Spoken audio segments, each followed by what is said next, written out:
What's up, guys? This is the Overleveled podcast, episode 23, and we have a variety of topics to talk about, ranging from rumors to confirmation to some news. And first off, news is the Shadow of the Colossus remake has been going over well with critics. And many people that are streamers, also YouTubers, have gotten the game and also are able to live stream it, and they are also enjoying the experience. And right now, Metacritic is sitting at a 93. People saying this is one of the best remakes of all time. And from seeing this, like Blue Point Games, I always have to like. There are probably one of the best remaster slash remakes studios out there that keep the authenticity of the games that they do, and they don't mess it up, unlike Virtuous Studios. But overall, like I'm really happy with Blue Point Games. They continue to do amazing work, and we're seeing the results of that hard work being paid off, and all these great reviews are coming in, and a lot of people love it, man. Shadow of Colossus is probably one of the games like very special to me. It came out in the PS2 generation, and not a lot of people got to play it uh, at that time because around that time frame, if you're like around our age, we were kind of like kids at that time, so we didn't know better which one was like an amazing game. But I was able to get a copy of it and was able to play it. I thought it was pretty dang amazing, but pretty hard as well. And but now, of course, we're able to beat those type of games. But overall, I just can't wait for my copy coming in Tuesday. I'm super excited to play the game, and I think that everyone else and everyone should get this game. And so, vote with your wallets, and hopefully we'll get more remakes of games such as the medieval game that's coming out. And hopefully it's just like we're getting remakes, and it's kind of showing interest for franchises. Granted, is there going to be a Shadow Colossus, franchise? No, I don't think so. And I don't think there should be, but for those other remakes, yeah, I think Crash Bandicoot deserves a remake, and all the other games that are coming like medieval, I think that also deserves a remake and a sequel along with Crash Bandicoot. But overall, I'm super excited. I can't wait. And also, there's two controllers, one that's more modern and one that's classic PS2 controls. And so we'll start off with a Marvel DC fan. What do you think about the universal praise and the good scores that this remake is getting? And what project would you want Blue Point Games to tackle? It could be either PlayStation games exclusives, or other games. Well, when it comes to the praise, I'm really happy for it because Shadow of the Colossus is one of those games that I played a long, long time ago, and I absolutely loved it. So, and I'm glad that more people will be able to finally experience such a fantastic game like this. When it comes to remakes that I want to see, I'd love to see Spyro, and then you mentioned Crash, which they already did Insane Trilogy, but they did a game a long time ago called Crash Team Racing, which I'd love to see get remade. So nice. What about you, Inspector? What do you think? I think it's very good that they're remaking all these because I feel that it gives more interest to people that haven't played them before. Like to me, I haven't played Shadow of the Colossus. I on the original PS2, and now that the remake is coming out, I really want to try it out because the game looks gorgeous, and I've always heard good things, and I'm not really surprised that it's getting praised because the first one got praised. So I don't know why the remake wouldn't get praised, but yeah, that's pretty much all I have to say. Yeah, the whole thing though is like Blue Point Games had to be had to make the game like essentially the same. They couldn't mess anything up with it, and you kind of see the same thing happen with, let's say, Return to Arkham, for instance. That remake wasn't that great. It didn't receive that praise like the normal, 2 games got, and that's the thing. It's like it's either make it or break it. And I mean, I think that's a problem with like those type of remakes or like remasters. Like the same thing kind of happened with when they remastered the Splinter Cell. I think on the PS3 and also Silent Hill on the PS3, it just didn't like it didn't like transfer well. So, but like Blue Point, I think did they do the Crash remake or no? No, Because I know they did Uncharted. That was Vicarious Visions did the Crash remake. Okay. Yeah, because I know Blue Point. I think Blue Point did both Last of Us Remastered and Nathan Drake Collection. I know they did Nathan Drake. I believe they did that, yeah. Games. Let me see. I also want to see a list of games, remasters and remakes, just to see what besides what they've done.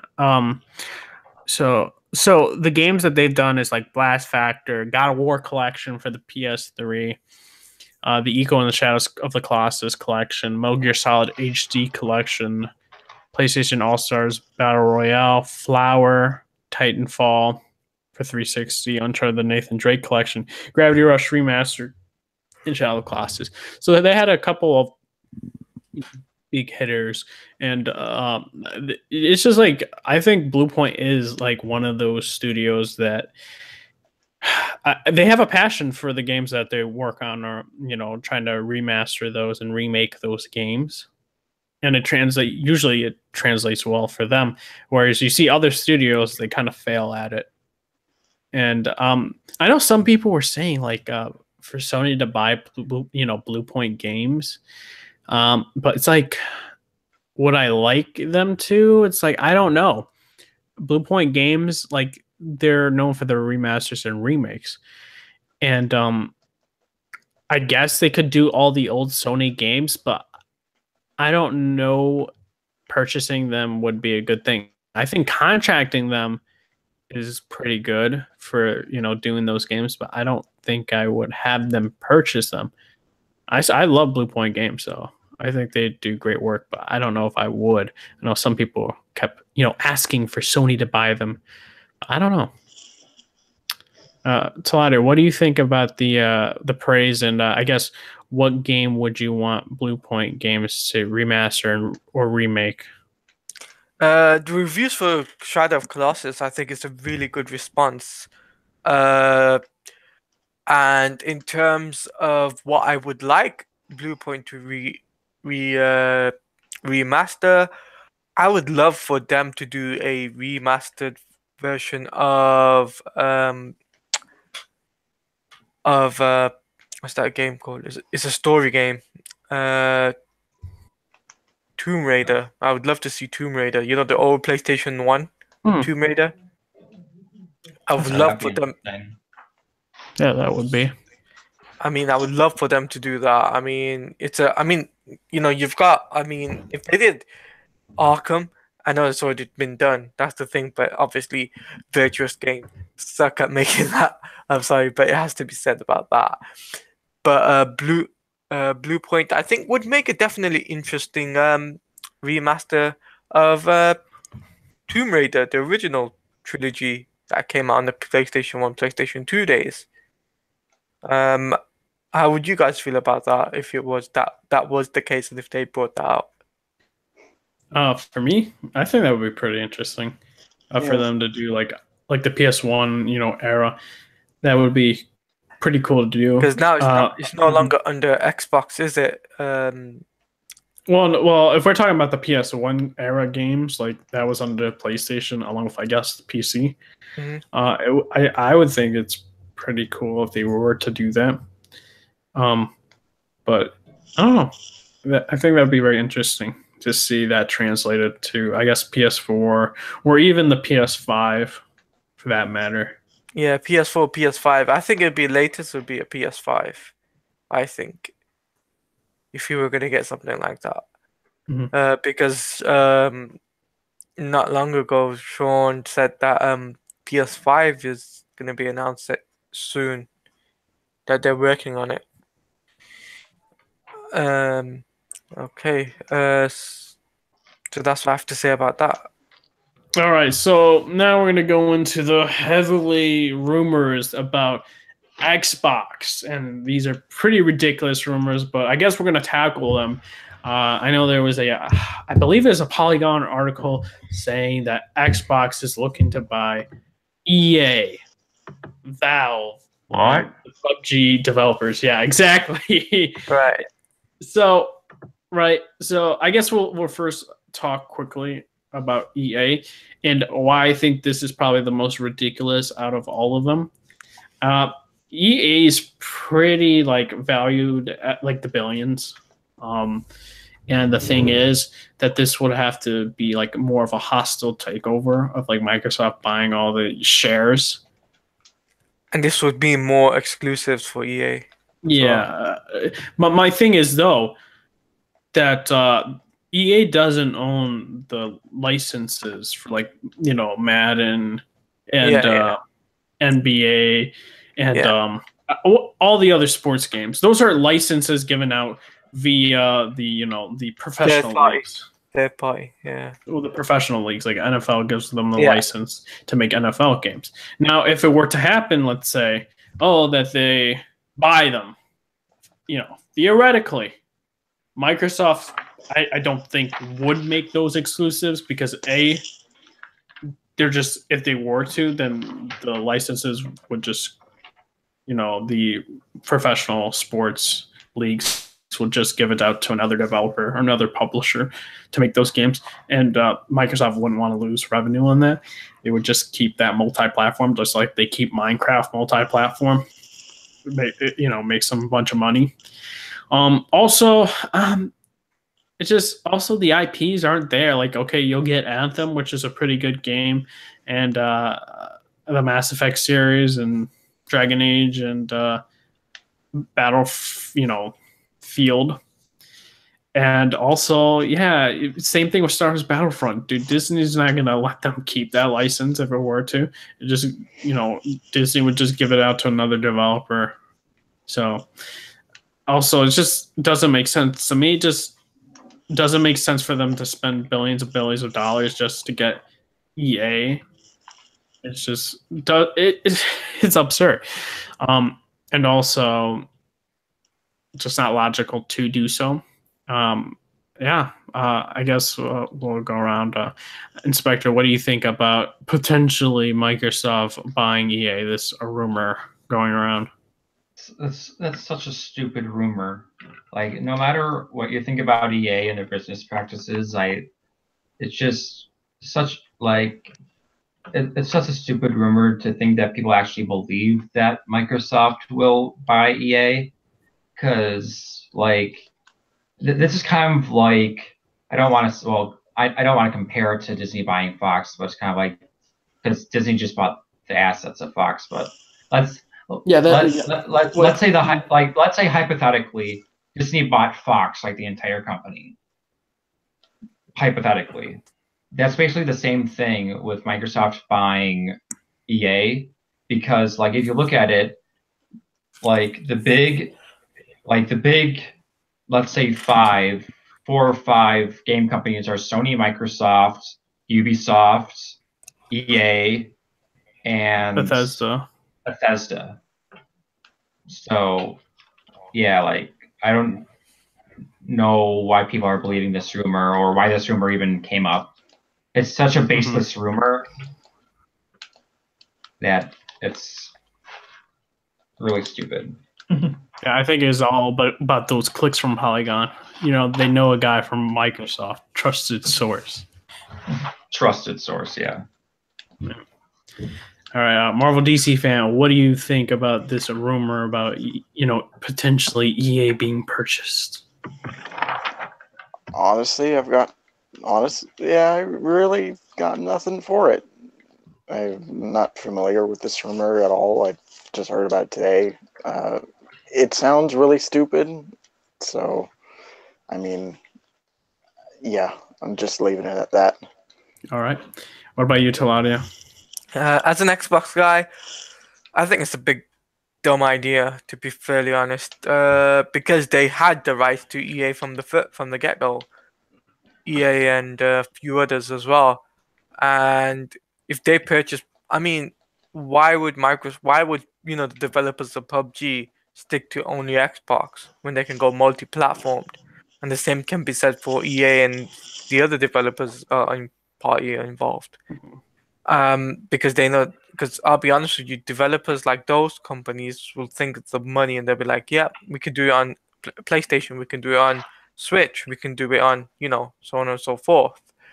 And I think for Microsoft, I think whoever came up with this rumor is just looking for the clicks. And they're not really saying, okay, we'll just give us a bullshit story, which they've come up with a bullshit story and it's basically worked out in his favor. I guess we'll also quickly tackle the other two. Valve. I'm a big Steam guy, big PC gamer, along with being a PS4 and Switch owner. I also think it's ridiculous of Microsoft purchasing Valve because Valve is making fucking tons of money off of Steam, and they haven't made a game for ages. Dude, people are just like, yo, where's Half-Life 3? Half-Life 3 confirmed? Half-Life 3 gonna be a thing? No, dude. Gabe Newell is just like, dude, he's racking up the money, dude. It's just, he doesn't care. And the same thing, like, why would he just sell Valve to Microsoft when he's making bank? It just doesn't make sense. It's like, he gets a bunch of the royalty fees with the games. And like, there's just a constant revenue and profit being made in Steam. And I totally don't see Gabe ever selling to Microsoft. And also, Microsoft has their Windows Store. Granted, Windows Store sucks, but like, are you going to try and compete with yourself with the Windows Store? It's like, doesn't make sense that way either. And it's Valve does, like, let's say theoretically Microsoft does intend to buy Valve and they get, Half-Life 3, Dota, CSGO, and Team Fortress and Gary's Mod. I totally don't see that happening because Valve makes a lot of money off of those games and has a lot of tournaments off of CSGO, Team Fortress 2, as well as and Dota. It doesn't make sense. And PUBG, that's probably the most likely thing out of the three that they would purchase. But then yet again, we heard things about the studio behind PUBG saying that they want their games on all platforms, and they kind of don't need to be in a studio that's exclusive to Microsoft because they're racking up money as well. It's like they're doing well. This game is being so popular via PC along with Xbox. Like, once they put it on like the PlayStation platform, it's going to get even more revenue. But then you can make the argument that Microsoft just buys them and that they're going to keep them, keep PUBG in all different platforms as well. But overall, I don't think either one's going to happen. But if I had to choose, it would be the PUBG thing. But I feel like yet again, this article just was grabbing straws or just to kind of do the fanboy war and clickbait things. It just doesn't make sense for Microsoft or the Xbox brand to purchase all of this. It's just out. But I guess Spectre, what about Valve and PUBG? What do you think about those two?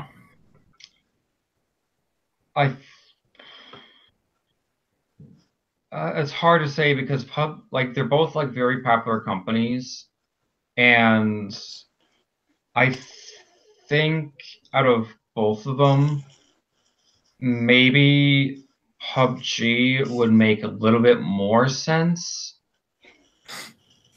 but like it's like so because even though PUBG is a company like in and of itself, it's just one game.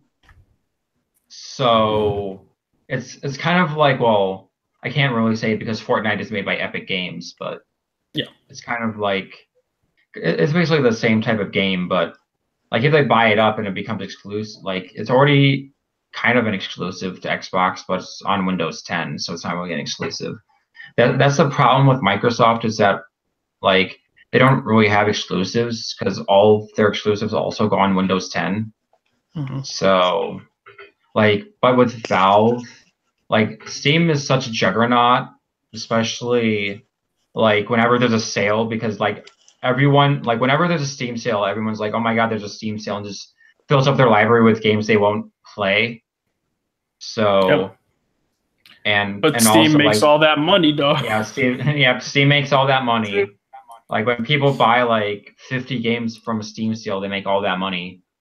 So, I don't think like even though I think it makes more sense that they would that they would get PUBG, I don't think they would buy out both of them. Exactly. Just Valve's a juggernaut. It's like they're not like what they used to be anymore. They have their own platform, which is Steam, and that's the constant revenue. Dude, Valve doesn't even need to make any more games. They're like Half-Life 3 is never coming out. So, all right, Marvel DC fan, what do you think about the other two? It's basically what you guys are saying. Like, I mean, PUBG seems the most likely out of the three of them, but yeah, like the whole thing itself is just it's just stupid. Like the whole rumor itself is just really stupid. So I'm just gonna leave it at that again. Yep. All right, Talade, what do you think?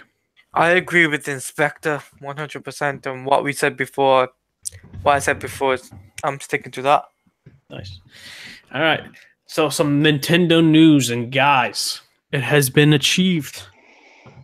The Switch has beat the lifetime sales of the Wii U. They have sold about 15 million consoles at the end of December, like 31st of 2017, which is crazy. And this is only still in the first year of its life cycle. Yeah, and that's December. That's not even counting, this month or February either. It's insane. It's I think the fastest selling U.S. console, or console in the U.S. I believe as well. No, it's a phenomenon. It's like it's the Switch is kind of. I think it's the reason why it's doing so well is because of, the software is coming, as well as the hybrid system. It's like that idea and that concept is unique for Nintendo. They'll have some really bad ideas, the Wii U, and then they'll have some good ideas, with the Switch. Okay. So, comparing Wii U sales at the end of its first fiscal year only sold a little under 3.5 million copies. So this is a big step up, and its lifetime sales only made it to 13.5. Oh yeah. Wii U is probably the worst system Nintendo has ever released out of them as a company. And Virtual Boy. I mean, well, the Virtual Boy, I don't think it was a system. I think it was an accessory. Yeah. It was a handheld thing. You call it, it was a thing. It was a fad. But while you're on the topic, Marvel DC fan, what do you think about the Switch news?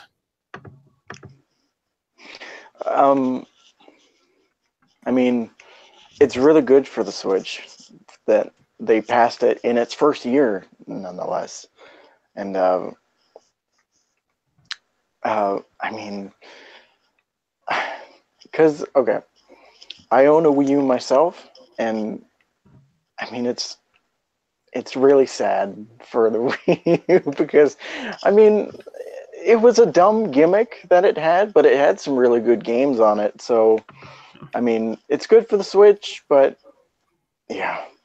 And those said games are gonna be on the Switch. Yeah. Like Right, very true. You know, Donkey Kong Tropical, all Freeze. you know, all those. Yeah. Donkey Kong. They put Mario Kart on there. And then rumors are Smash. Yeah, I wouldn't be surprised if they put Smash Brothers on there. So it's like, dude, it's like just sell the Wii U. It's like, Yes. dude, that thing's done. Yeah. It's like the Switch is getting all those games now, so Yeah. no point, I guess, owning a Wii U anymore. That thing is like RIP. Get the tombstone ready. Well, that's dead and buried, man. It's been what 5 years since that console came out. So it's dead and buried. 2012 was it? Yeah. Yeah. Okay. So, what about you, Slotty? What do you think? You know, about the Switch, you know, hitting that almost 15 million mark of, you know, units sold. It's a good mark. That's a really good what's it called? Units being sold. Because at the moment I know the Switch is a big thing in terms of what the games they have at the moment. But it did do better than the Nintendo Wii U. Oh yeah, a lot better. A lot better than the Wii. The first in its first year, nonetheless. So yeah, in the first year, it's done a lot better than the Wii U, because let's just say the Wii U only had a few games that people would really buy, and with the Switch, there's multiple games you could really buy and you could purchase and no problems, and one of them was also called nominated for Game of the Year.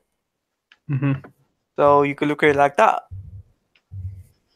So I think it's a really good thing what Nintendo Switch have done in terms of the units being sold.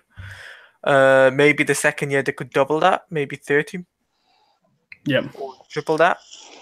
You never know with the Switch. The Switch is doing the incredible things. You know, there's rumors going around. There's gonna have PUBG on it. There's a rumor going around. There's all these different things going to be on it. Like GTA and Overwatch and some stuff. Yeah, that's crazy. Yeah, crazy.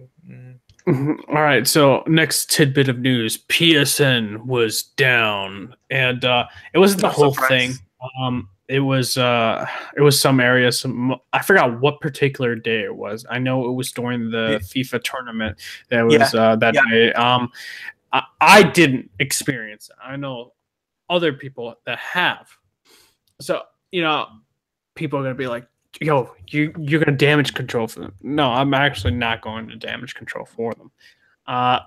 It's kind of, it is what it is. You know, FIFA, there was a FIFA tournament. Of course, you know, they usually play on the Sony platform, and the servers were pretty much down for them. And they were just like, we can't play. So we had people come in to see this tournament, and we don't want to refund their money. So we're going to have the players switch to Xbox and play on the Xbox Live and continue the tournament, which it was a big blow to Sony, of course. And I'm going to say, yeah, I would have done the same thing if I was that company doing the tournament for FIFA. I mean, think about it like this. Sony kind of needs to get their act together regarding with the PSN outage. And what I mean by that is I think they kind of need to get rid of PS Now. I think that thing is useless. I know they're like, oh, you can stream. How about you use those servers, the Gaikai servers, and just use it for the, you know, network.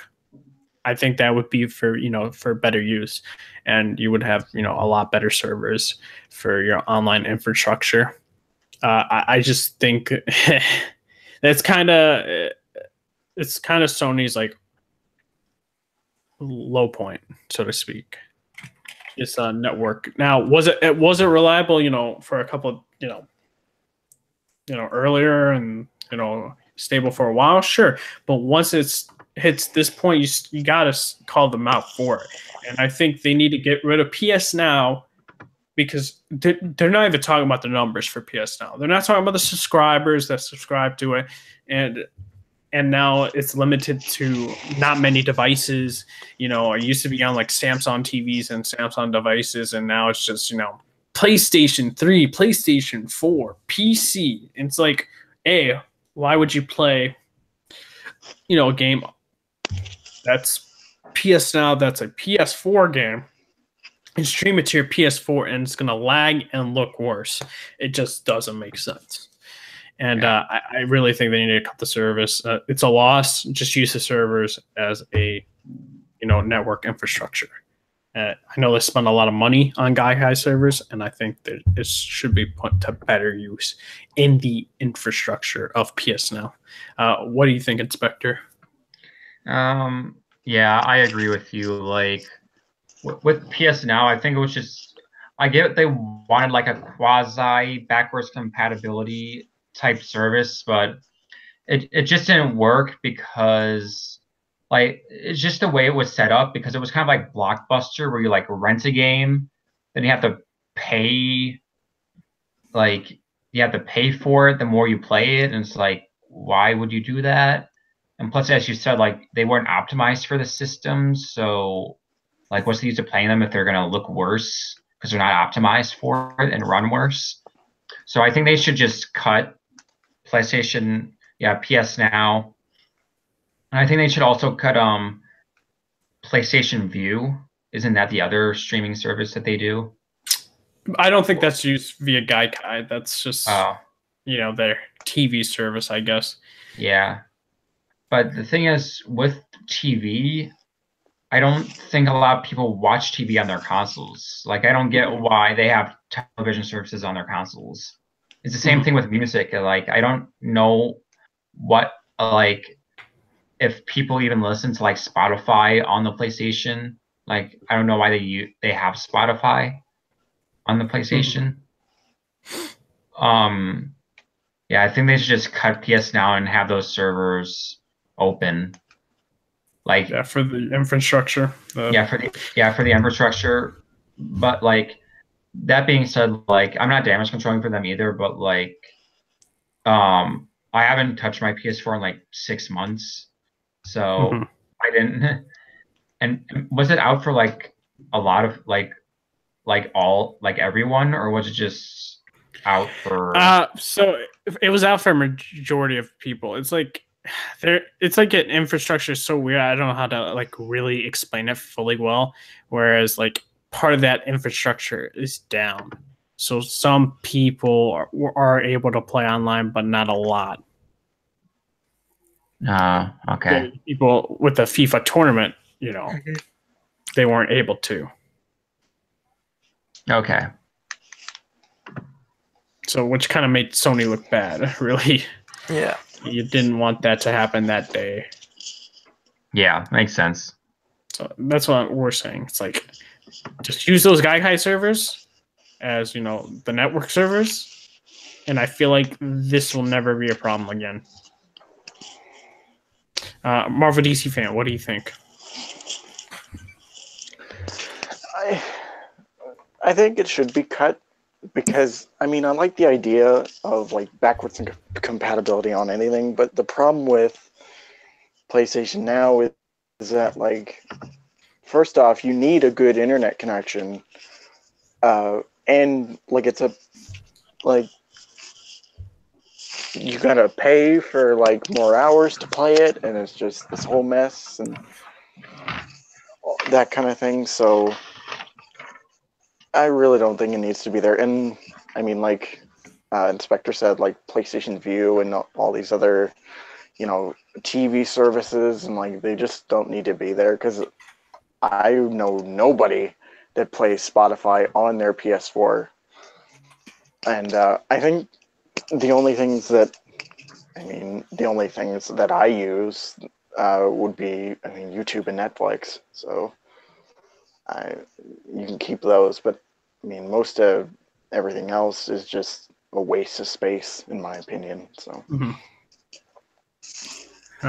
What about you, Tiladia? You think they to better improve their network, just have those servers be used for the infrastructure? And your thoughts on, I guess, the FIFA stuff? I think basically what PlayStation needs to do is just basically get rid of PlayStation now, make it backwards compatible, free, absolutely free. Because the way look the way the Xbox is doing it. It's like they have their games. If you got the games already, it's completely free, right? So there should be the same infrastructure for the PlayStation. And with the outage, in terms of the outage, this has happened on too many occasions. On too many occasions, PlayStation has been out, like the network going down. I mean, yeah, a big FIFA tournament going on, it's an interactive world tournament, and the servers goes down. It's not gonna put it's not gonna put, it's not gonna show the world that, hey, look, PlayStation is the best, is it? Is people gonna say, no, we're not gonna buy another PlayStation. We're not gonna buy PlayStation if the network's going down too many times. Because I mean, it happened in 2011, which I know because of the hacking thing. And back in a couple of days ago, it went down. And then a few days before that, even before the FIFA tournament, there was network going down. So, I mean, PlayStation needs to really sort out their internet and, I mean, their net. And I mean, to be fairly honest, I think all internet access points should be free. Online multiplayer thing should be free. They should not need to be paid for. If you pay like something for £400 or $400 or something, it should be free. We shouldn't have to necessarily just pay to play online. I think that should be the case for Xbox, and it should be for PlayStation, because you're paying for the internet already, aren't you? Right? Mm-hmm. So it should be free for both sides. And even PlayStation now, same thing, should be free. You should not have to pay for it. So that's what I think about that. No, I agree with what you're saying about, online should be free. But the thing is, it's done. It's like, I don't see the companies ever making that free ever again. Unless you're a PC gamer like me. Hey, I still play for PSN though. For like, PC Master Race. PC Master Race, homie. I would say, like what you're saying, hey, it would be great, but because technically Microsoft opened Pandora's box, with gold games for gold or gold pass or whatever it's called, for the 360 generation, kind of opened the floodgates. Dude, even Nintendo is doing an online paid service. It's the big three are now doing it. But what you're saying is true, though. I think Sony, it should be free. Like, that's the way I feel. It should be. We shouldn't have to deal with the shit that we got. Is that, we have to pay for it, and we're paying extra $30, $40, $50, right? Or £30, £40 UK terms, just to pay online every year for 12 months. It's a bullshit thing. Yeah, preaching the choir. I would also say, for also the outages, I think it's down to the only way to solve this is that they get rid of PS Now and use those servers that were using PS, or creating PS Now, and just use those servers for the PS network. Yeah, so it would be a better online experience. They won't do it though. They won't do it. I don't know. I think once they keep seeing that money, not come in from PS Now, I think that server, service will be canceled. Because they're not even reporting numbers on that thing anymore. Like, they never did, actually. I can't tell you what, the amount of subscribers they said were on PS Now. That's what I'm saying. It's like PS Now is going to be canceled sooner. PS Now is going to, I'll be honest with you, PS Now will be cancelled in the next year. Before PlayStation 5 comes out. I've got a few assurance on that. And then if it does get canceled, the PS Now, then they could just freaking put those servers to good use and put it for online. I mean, that's what they need. Is everyone needs like to have backwards compatibility free, so everyone can play their favorite games for free instead of you having to pay for it. Well, my thing though is the PS3. The Xbox One has the upper hand with the backwards compatible. Yeah, they do. Because the thing is, the architect structures for both those systems are very similar to one another. Whereas for PS3 and PS4, they are way different because Sony was using the cell architect, which is very, very difficult to make games for. Yeah, it's hard to, bring that game right there into the PS4. But my thing is, PS4 and PS5 is going to be super easy to do backwards compatibility because those systems are like PS4 and Xbox One are basically PC structures. No, what PlayStation needs to do is like PlayStation 3 games to PlayStation 4 games. They need to do that, but make it for free. If you got the game already, that's fine. And make it a structure so that the network does not go down. So get rid of PlayStation Now and get rid of. That's I know, but how would they play the PS3 games? No, I'm saying it's hard to do that. That's all I'm trying to tell you. Yeah, they would have to recode the entire game and basically make this like really complex emulator that would take many years to do. Okay. Yeah. That's what I'm saying. It's the Xbox 360 and Xbox One that have the upper hand because they're very similar architect. Yeah. But like, here's my opinion on backwards compatibility. I don't get why it's so important. I get why people want to play. I get why people want to play their old games on their new systems, mainly because either like they put their old system in storage or they sold their old system. But like, why do you want to play old games? That's true. Like, the whole point of the new systems is new games. Mm-hmm. I can actually counter that for what you're saying. It's just like, for example, if there's no new games out, but you want to play the retro games, so then that ties you over to the new games out, and you can't use the old console because you got the red light of death or the red ring of death or whatever it used to be called. So then that can tie you over until the newest game comes out. Your favorite, whatever game that you're going to plan to get, you can play the old games. You save up money, you can get the new game then. I know, but with backwards compatibility, like the problem is like people lose their mind if there's no backwards compatibility, which I don't get because I don't care about backwards compatibility. Like with my PS4, maybe the way to remedy that is just more remasters. But people don't like remasters, so you can't really please everyone. Yeah, I agree. Yeah, like I don't disagree with you, Talati. I'm just. Yeah. You know what I mean, though, from where I'm coming. Yeah, I know. I know where you're coming from. Yeah. Okay. So.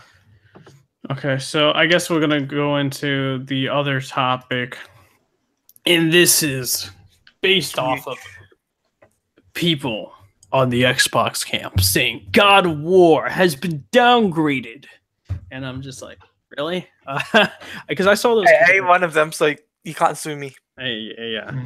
I've been seeing this go around, and I kind of want to address this because it's very interesting to see this. It's with every Sony game. They come out of the woodwork and just try to say, "Yo, it's been downgraded," and then I look at these shots and I'm like, "What the fuck are you talking about?" Like, in all honesty, I'm looking at it. I'm like, actually, there's more fucking detail in this retail shot than there is in there because you see like Kratos axe go. There's more ice covering it and like actual like finer details into it, where I didn't see it in the actual whatever you call it, like E3 look. And the same thing with the serpent. The world serpent has more details in the retail than the actual E3 footage. And then they'll just but look, at the area, it looks different. It's like, yeah, because they changed the lighting. Tends to happen. Yeah. With games. It's not like an uncommon thing. I don't know how changing lighting equals downgrade. It just boggles my mind. It's like, you know what? Like, I don't understand why you're trying to go out of your way to kind of try to crap on God of War in a way. It's like these graphical downgrades aren't even warranted with, and they also show very low resolution pictures as well. Yeah. And the problem is that even with trailers, even though they're captured on the system, they're condensed into a YouTube video. And then someone's ripping off of that YouTube video. Yeah. And it makes it even look worse. Yeah, because like condensing it, like even if you like watch it at 1080p 60, it's still I think the max condensation is 720p, right? Yeah. Yeah. So no matter what, it's gonna look downgraded because it's on a lower resolution. Yeah. Mm-hmm. But what I'm just trying to understand their thought process going into this. They're just mad because they don't have any exclusives. I mean, I would assume. What about you, Marvel DC fan? What do you think about these claims? I mean, it just at the end of the day, it just sounds like like them just being Xbox fanboy trying to go against PlayStation and thinking that everything PlayStation does is wrong and all this other crap. So, I mean, that's what I think. Like, it's just you got the hardcore fanboys being like that just because they can be like that. And it's just dumb. So. What about you, Claudia? You're an Xbox fan. I'm not saying fanboy, but fan. Yeah, I agree. This Xbox fanboys being Xbox fanboys. Mm-hmm. I'm not the one who does that, but you know me. Yeah, we're not accusing you of anything. I'll just say one thing though. Fuck those Xbox boys who say not Shadow of War, God of War shit. Yeah, God of War shit. That's what I gotta say. Yeah. That's good to hear. But I bet you still haven't even seen the trailer.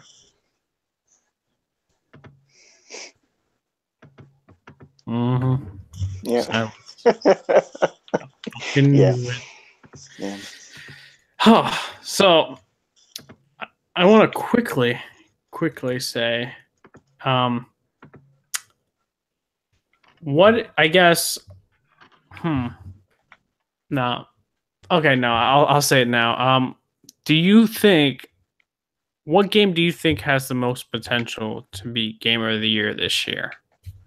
And I'll start off with me. I'll go with me first, because this is a transition question, right? I think God of War has the most. And the reason for that is just because the gameplay mechanics have evolved, story narrative has changed, more depth to it. The art style is phenomenal. The graphics are great, and also voice acting is awesome. And I'm also from the camp that actually likes the new voice actor, because he actually has emotion.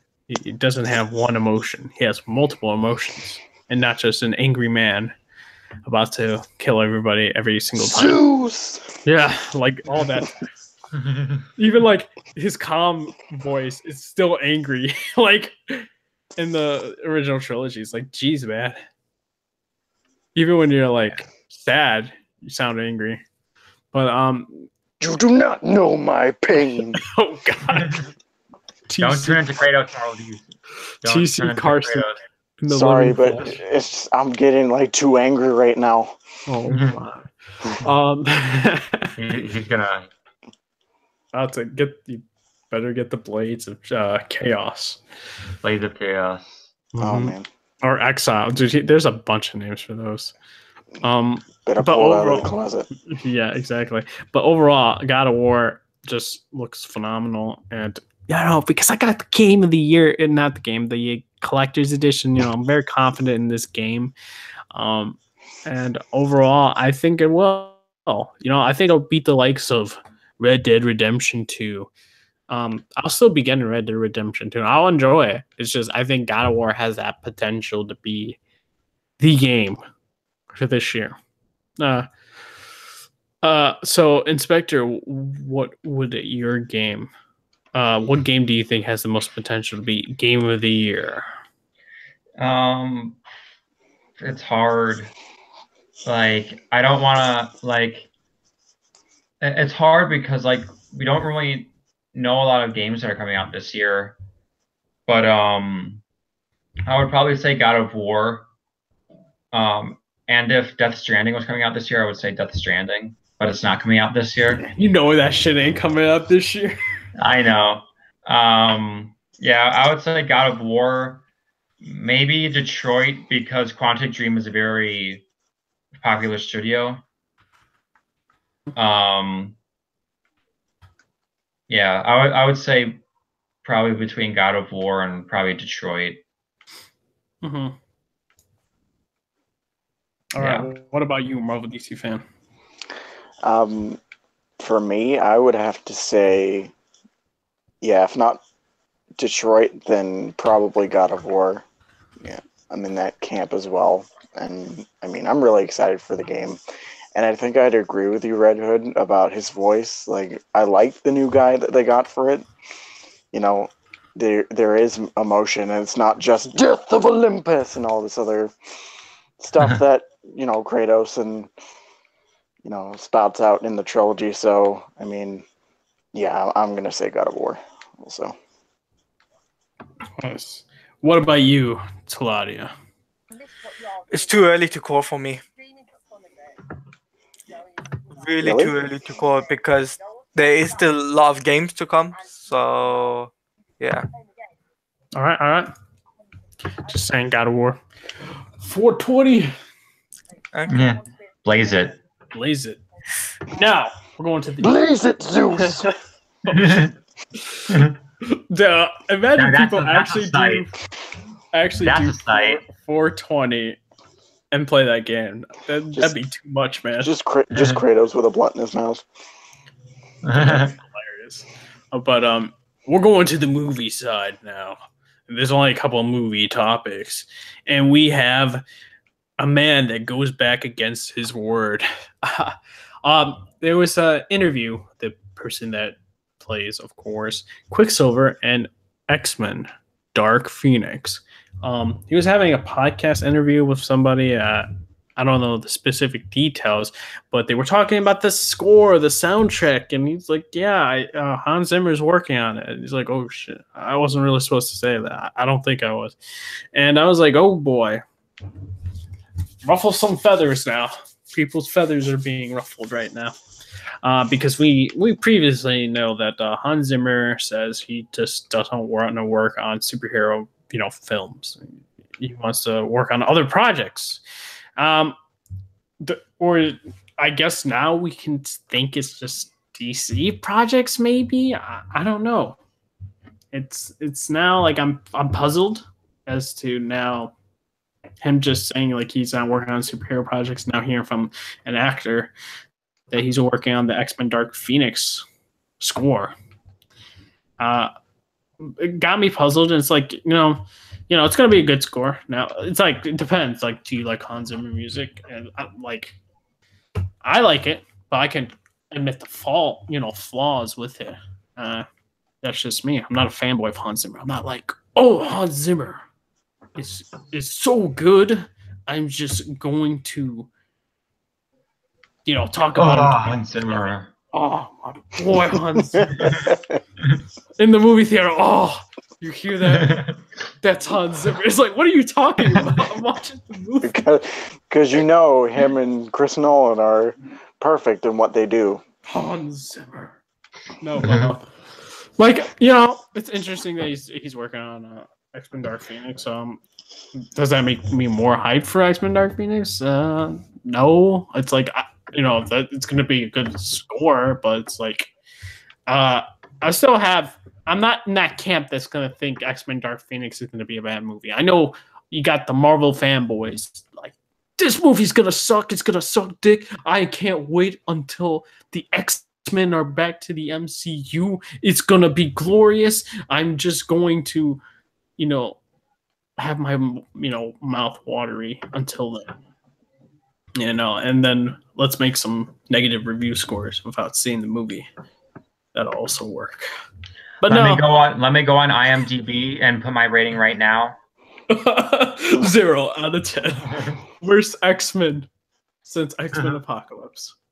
But no, like I'm not that Bandcamp. I'll still see X-Men Dark Phoenix, and it's just interesting hearing Hans Zimmer's working on it. Now, am I going to call him a hypocrite? No, I honestly don't care. But you got the people that are the I don't want to say fanboys, but I guess you call the DC extremists, so to speak, that are like, Hans Zimmer, you betrayed us. Time to die. No. But he betrayed me. He didn't keep his promise. He didn't keep the promise. Not work on superhero films. How could you? I don't care anymore. No. But all right, Spectre. What do you think about this? Like to me, like I don't really care. Like it's Hans Zimmer. To me, I'm not the biggest. I'm not the biggest Hans Zimmer fan. I feel his I feel his music is a bit too percussion heavy. Mm-hmm. I feel sometimes he tries to be too epic when it doesn't need to be epic. Like when Batman's looking at something.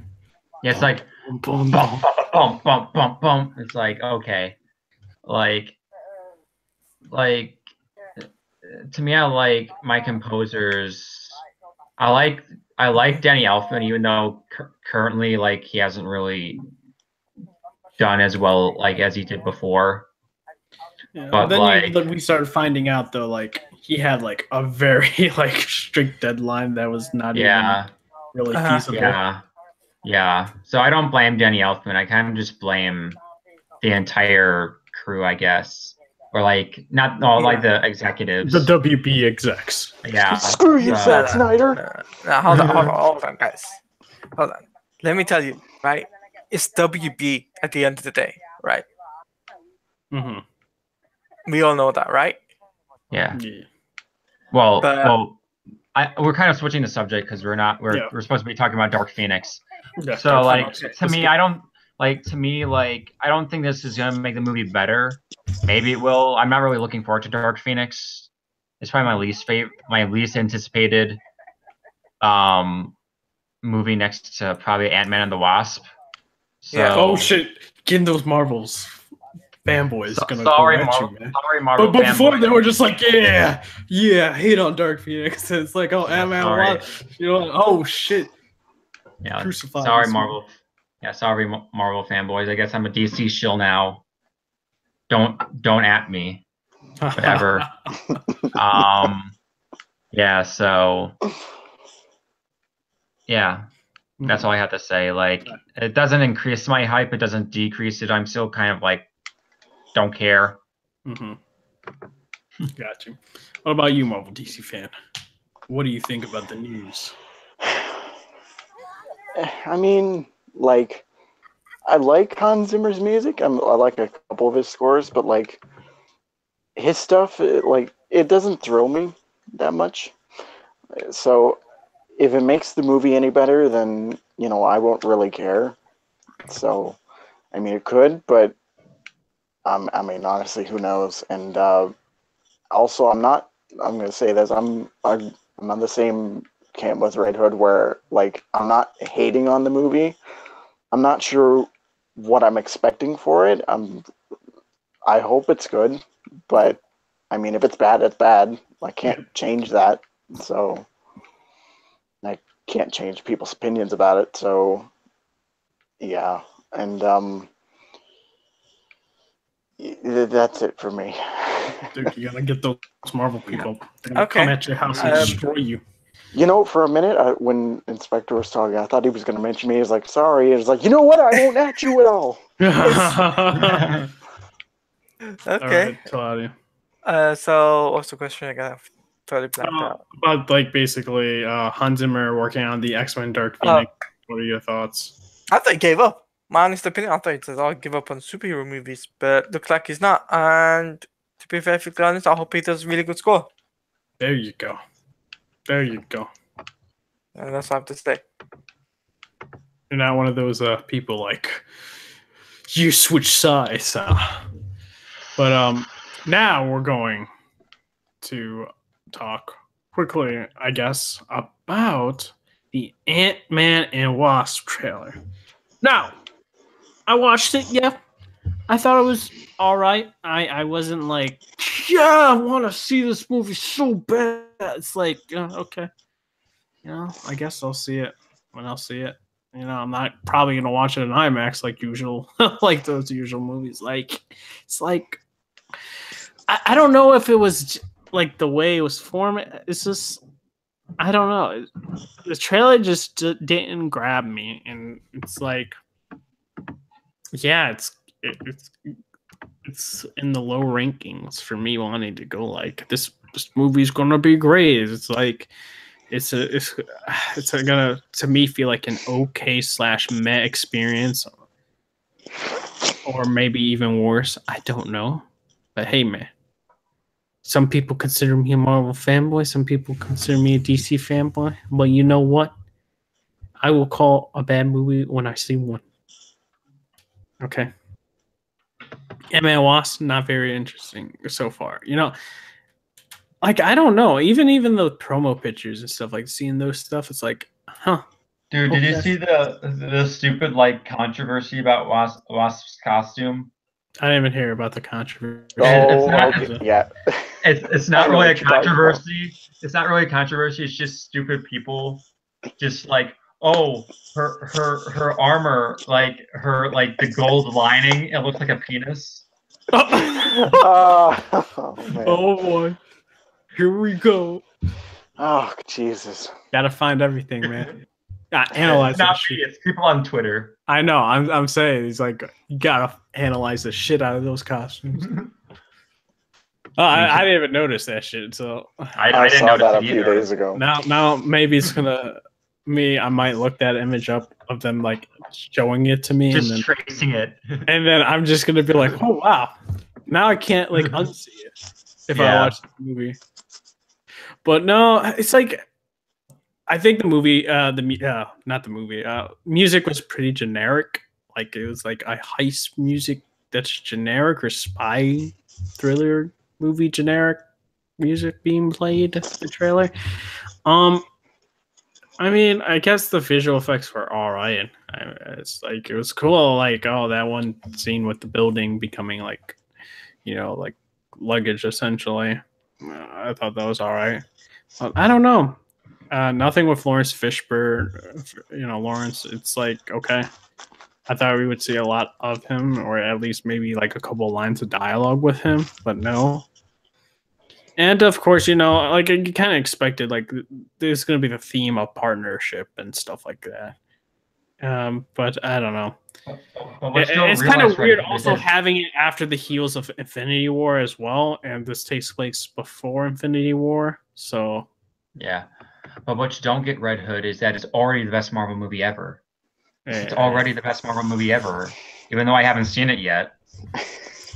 Yeah, I know those people. They'll be like, yo, 10 out of 10. If you haven't seen it, it's going to be... God, I hate people like that. It's just like, they see a trailer or something, it's like, oh, best thing I've ever seen. Is like, you haven't even seen the movie yet. So, it's like, no, you're wrong about everything. It's like, all right, whatever. It's like, you be that. Yeah, it's like... I don't know. Hopefully the next trailer gets my excitement more up, because I have no excitement right now. So, but that's just me. My opinions. Don't have to kill me for it. Inspector, what about you? I'm kind of like you, where the trailer was kind of like, meh. Like it didn't really Like, it didn't really impress me. It just looked like Ant-Man again, and I'm not really the biggest fan of Ant-Man. I think it's one of the most generic Marvel movies. I mean, like, I don't want to say every Marvel movie is generic because that's not true, but like Ant-Man, like the Ant-Man was pretty much the first Iron Man movie, but in a heist movie, basically. Mm-hmm.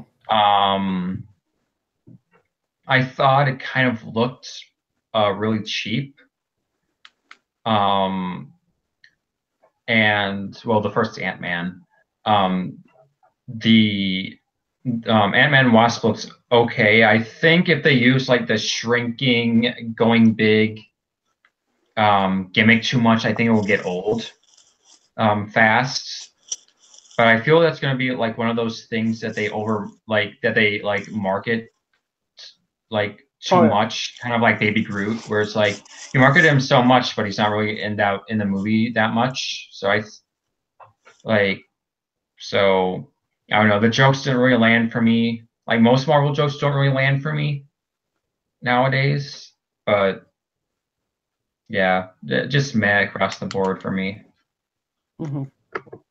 All right, what about you, Marvel DC fan? I mean, the trailer itself, like, it was just dull for me, honestly. There were some cool bits in there, like, the,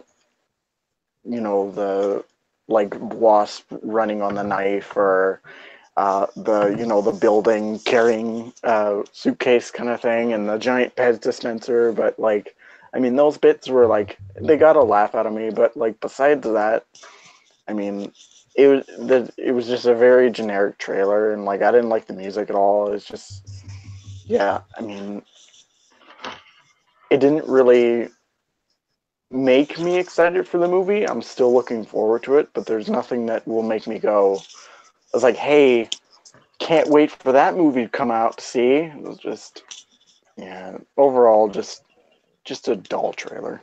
Mm-hmm. Yeah, I could quickly say, like, dude, I'm not seeing it unless the next trailer changes my mind. I'm not gonna see it on IMAX. Use my movie pass, see that stuff, regular. Yeah, that's just me. But my thoughts on this, though. What can I say?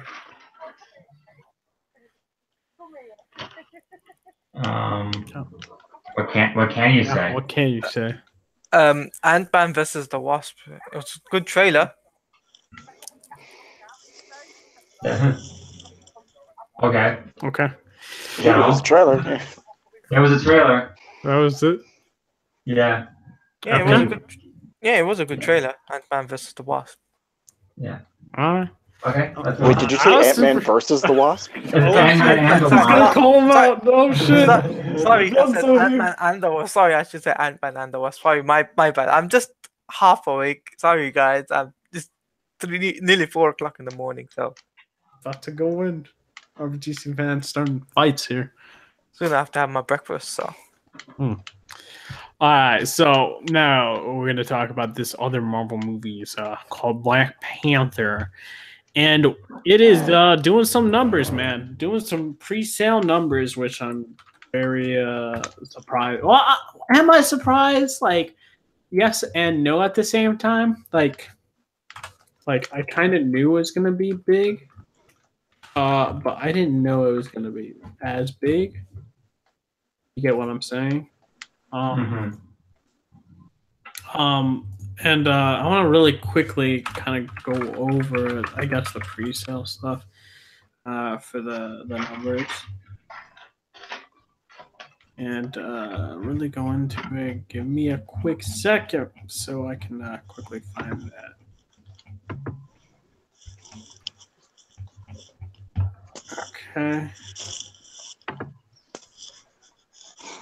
Okay, here we are. So, Black Panther has continued to break pre-sale ticket records, becoming both Fandango and Alamo Drafthouse fastest pre-selling superhero movie Black Panther now outpaces all superhero movies in pre-sale, surpassing 2016's Batman v Superman, Dawn of Justice. Black Panther set a Fandango record earlier this month for also being the top pre-selling MCU film in the first 24 hours. According to a Fandango survey of over 1,000 fans intending to see Black Panther, 97% want to see a different kind of superhero film.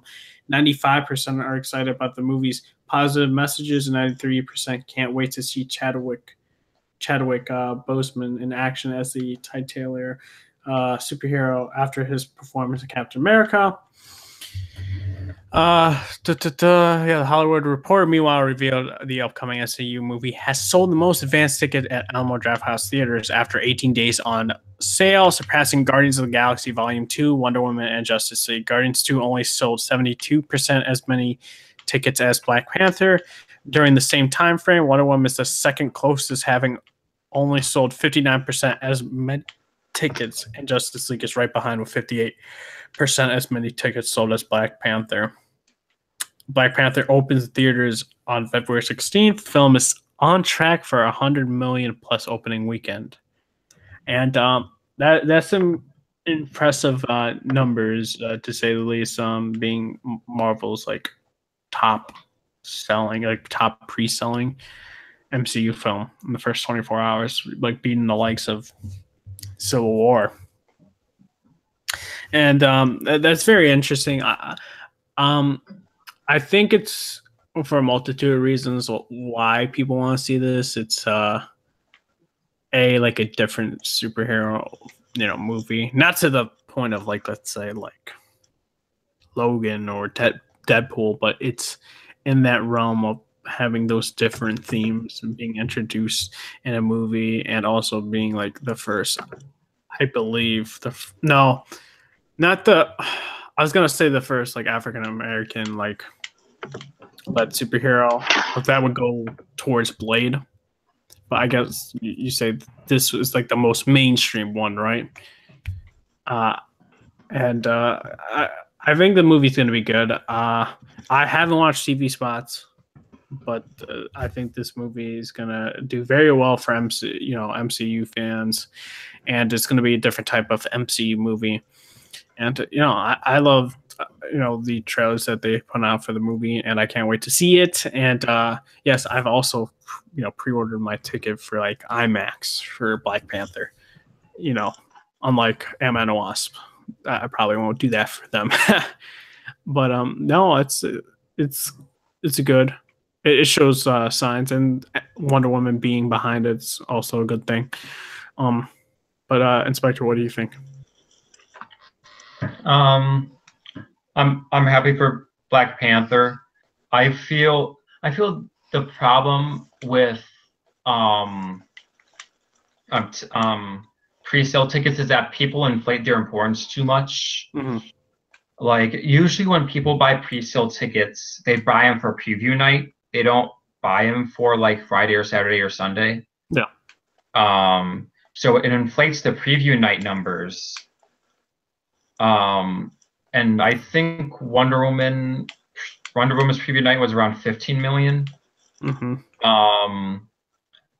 I won't be surprised if Black Panther is around Thor Ragnarok's. I think Thor Ragnarok's was like 18, 19, 20 million, something around there.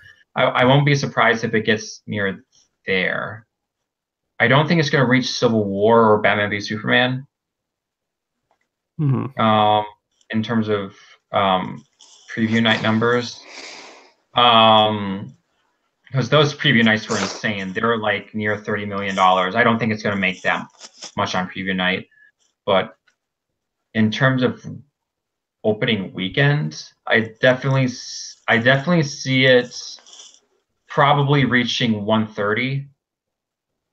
I think 130 is a minimum. 120 to 130 is like a minimum range for box office for opening weekend. And plus it helps that actually I think it's going to have an advantage because it opens President's Day weekend. So I completely forgot.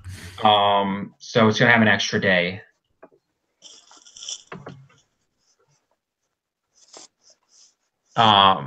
yeah, I'm happy for Black Panther. I'm like, I'm the thing about I I get why these people do it, like, but I don't like when these reporters or like these bloggers say, oh, like, or the fans, they say, oh, it's so black. Like, I hate when they say that, and I hate when they say it's like one of the most diverse movies, one of the most diverse superhero movies when it's not diverse. But don't attack me, woke Twitter. It's not. It's but I feel like I can't wait for Black Panther. It's probably my most anticipated superhero movie of the year. Like above Aquaman, above Infinity War, way above Dark Phoenix, above Venom. Like it's up there, and it's only the first one. So, and of course, like all the reactions are like to the moon, like amazing. Like to me, like when it comes to MCU movie reactions, I guess we'll get to that later. But when I'm kind of numb to them just because they're all the same.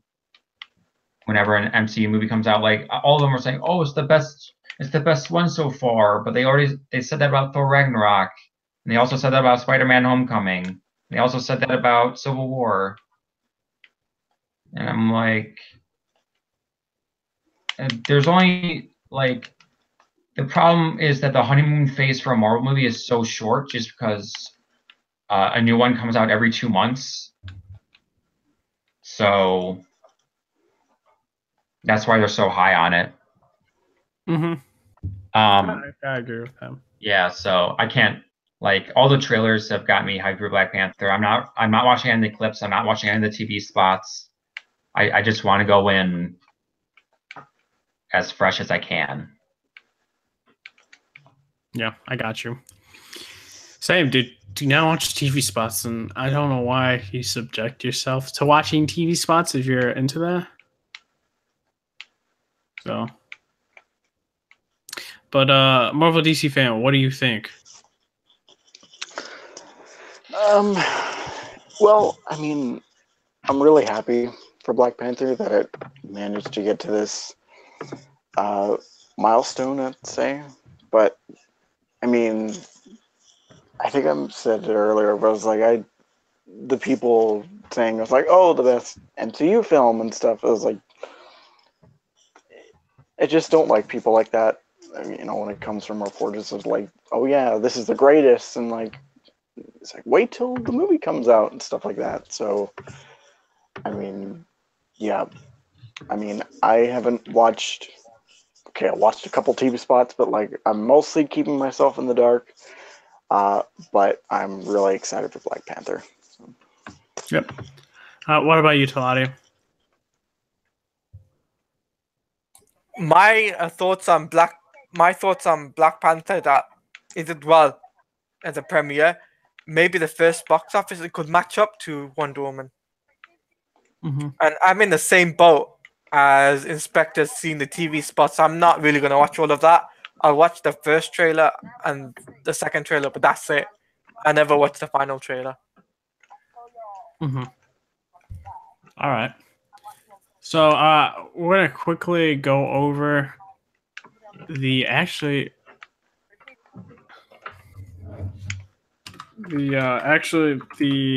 track list for Black Panther. And I don't know, some might be put off by this, some might love it, some might hate it. Okay, so we kind of knew for a while Kendrick Lamar is, the producer for the Black Panther album. And it's mostly going to be, I'm assuming, rap.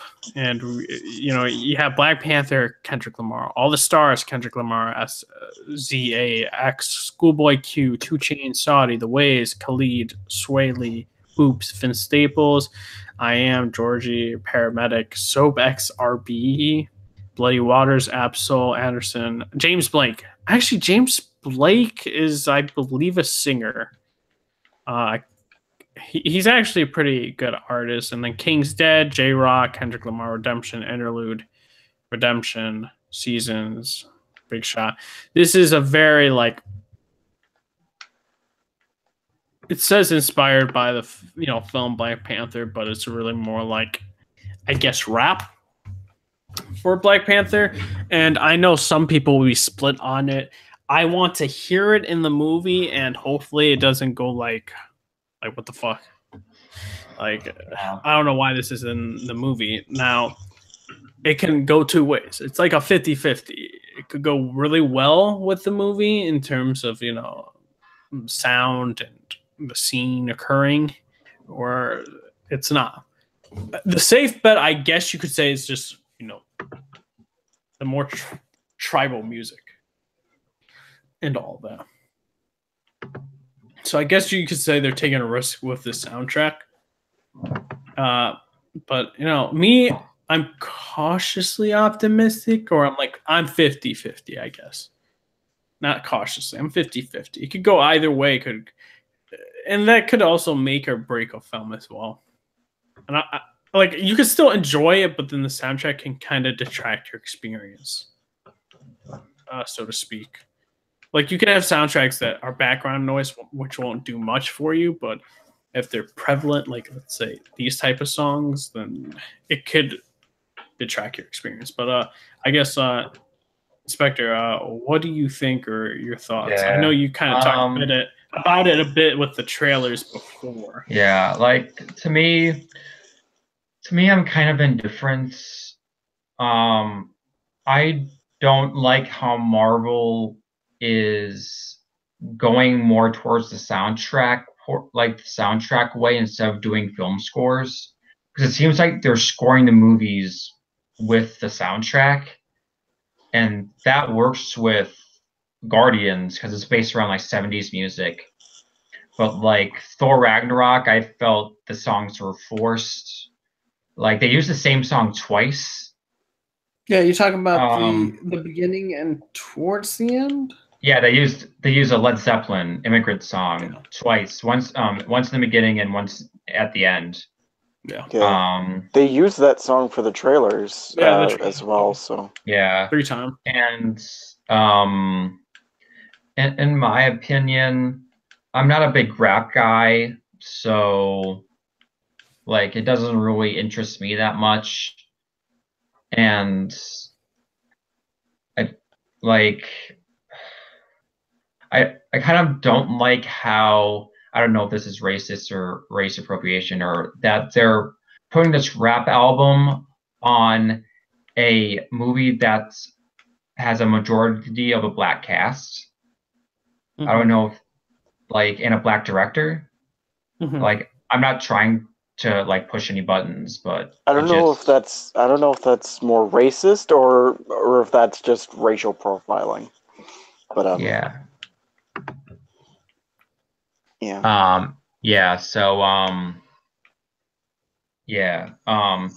than that, like, I don't really care. Like, to me, as long as it doesn't pull me out of the movie, like Suicide Squad, like, it's harmless if it doesn't pull me out of the movie. But whatever. Yeah, like me, I actually like Kendrick Lamar.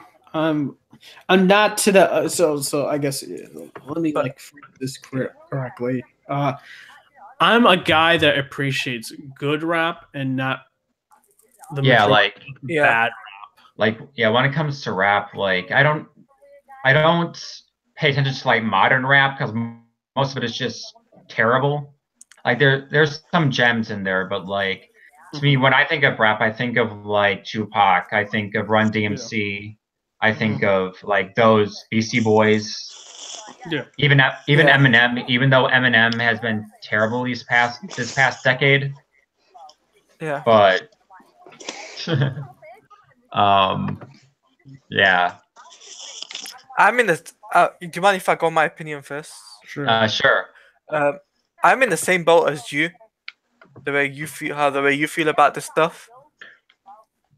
And yeah, I think the way things are with that, that's what I really think. Is I'm in the same boat as you. The way you feel, how you interpret this stuff. So yeah. Mm-hmm. Yeah. What I was saying though, like, Kendrick to me is like one of the, I guess you could say, modern good rappers out of the really like bad rappers that are now, like Little Pump and all these other like rap names are pretty bad as well. It's like to me, Kendrick is pretty good, but my thing is I don't know how it's gonna fit with the movie though. You know what I mean? Yeah. That's like my major concern. If it fits with it, then I'm fine. But if it doesn't and it detracts, then that's where I have like the issue. Yeah. Granted, could I be jamming out to the soundtrack in the car? Probably. But I don't know. Like I don't like even with the Guardian soundtrack, like the only memorable song from that soundtrack is Brandy. And like I like that song. Okay. Yeah, I'm talking about but probably Fox on the Run, but that was only on the trailers. That wasn't in the movie. Yeah, I actually liked a couple more. Like I think I have a couple on my Spotify, like maybe 5 or 6 total. Yeah, on there. And I like 70s, 80s like rock. That's my favorite. Like classic rock. That's one of my favorite genres. So, like I think the first Awesome Mix was better than the second. Yeah, I would agree. Okay. No, I agree. I got the whole like soundtrack from my Spotify for the first soundtrack, and then the second I only got like 6 of them, which I found very good. But yeah. So we just went over what all Marvel DC fan. What do you think? Do you think this is going to detract from the experience of the movie? Do you think hopefully it fits with it, or what's your opinion on the Kendrick Lamar produced Black Panther album? I mean, like, I get trying to pick my words carefully, but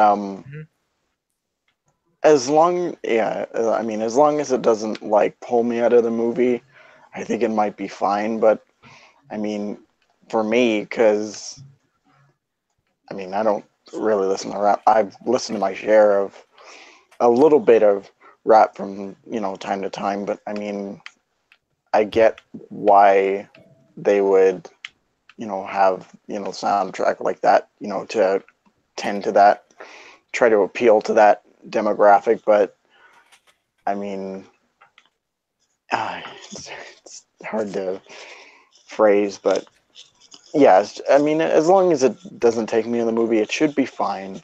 So yeah. All right. So now, kind of getting out of there, there were the Twitter reactions for Black Panther, and of course you got the some of them saying it's fun, it's super fun. I'd rather actually I haven't seen a lot. I saw a tweet a couple. I haven't seen it. That was fun. People are saying fun. I've heard a lot of diverse. A lot saying it was diverse. And then a couple said the villain was good. A couple, not all of them. So we're still up for debate about that one, whether or not we're gonna have a good villain in this film. But other than that, I'm trying to pick out anything that actually has interest. Like anything that pops out that is kind of notable. I mean, how many did you see in total? I saw a lot. I saw like I never saw any. That's the thing. People saying it's beautiful, soulful, cultural phenomenon. Okay, I cheered, laughed. Interesting. My fist. Black Panther, my goodness. It must be a good reaction then. That's what I'm probably thinking. Yeah. It must be a really good reaction to. Yeah, but the problem is I said the same thing about Thor Ragnarok. Like the only, like, as I said before, like I didn't really have any expectations for Thor Ragnarok, but like I have a lot of expectations for this. But the reactions don't really change my opinion. Like I was gonna go see it anyway. Like feels like it feels like with these reactions, they're like forcing you to go watch it, even though they know most people will go watch it anyway. Yeah. Oh, But- here, Terry Schwartz. She's an IGN person. I want to quickly say, like, she's actually kind of like she grades pretty a little critical with a lot of the, I guess you'd say, comic book movies. Yeah.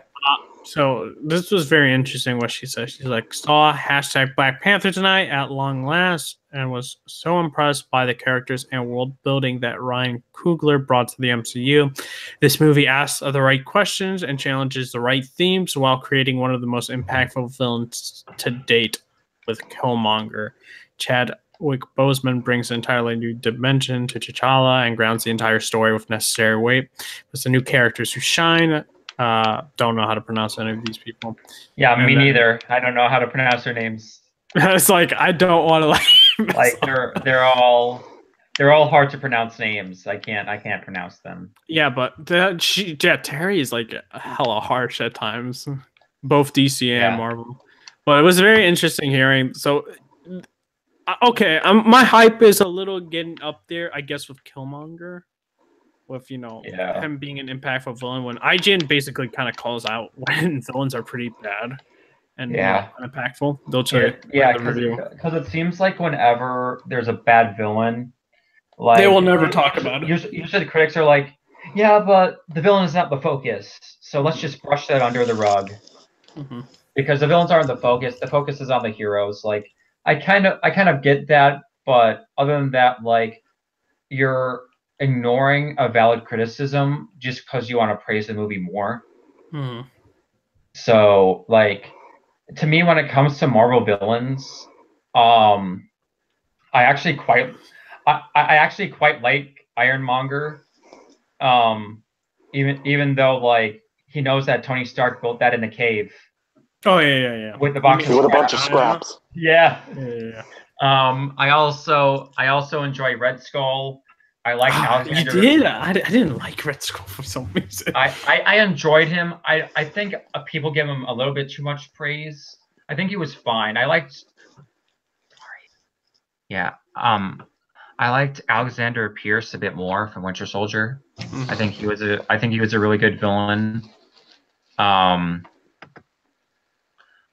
Yeah, to me, like I could count good Marvel villains on one hand. But me. What I was saying is like Red Skull for me wasn't that good. I say Loki. That's one for me. Like Obadiah. That's another. Adrian. The guy from Winter Soldier. I can't call Winter Soldier himself because he's more of an anti-hero, so I can't really count that. And I actually like the Vulture, so that's like 4. That's 4. I think that's 4. Yeah, I thought Ego was fine. I mean, he's decent, I guess. I enjoyed Ego. I thought his ending was kind of forced or like kind of abrupt, but other than that, like I enjoyed Ego. Yeah. So hey, this might make it the 5th one for Killmonger. But I guess I guess you can go more in depth, Inspector, for like I guess through reactions. Yeah, like I know you went a little bit into it, but like I guess from reading some of it, like what to you like stands out? Was it like I guess some of the people actually praising the villain, or like I think it's that. I think it's mainly the villain that I saw a lot of people praising, which I usually don't see a lot of. And also I saw soulful a lot. That's an interesting word. Like I've never seen that used like that word used to describe a Marvel movie.